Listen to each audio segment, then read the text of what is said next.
Hello everybody. So today I want to talk about calculus.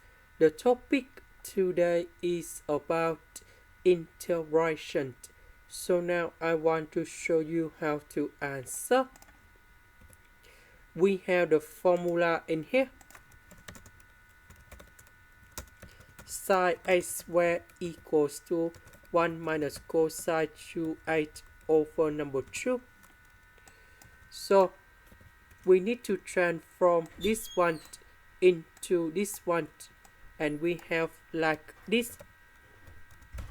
So 3s and number 2, and we have 6s. Next, I will put number 2 go outside.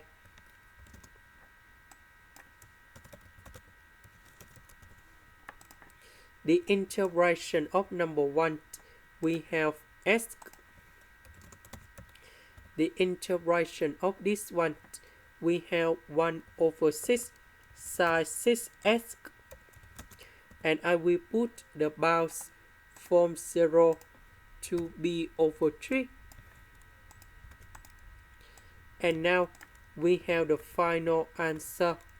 So I will put this one gone here, this one gone here, number 0 gone here, and here.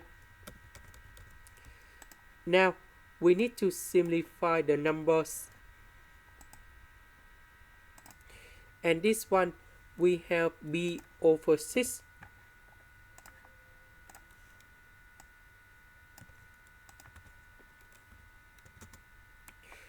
This is the end. Thank you for watching.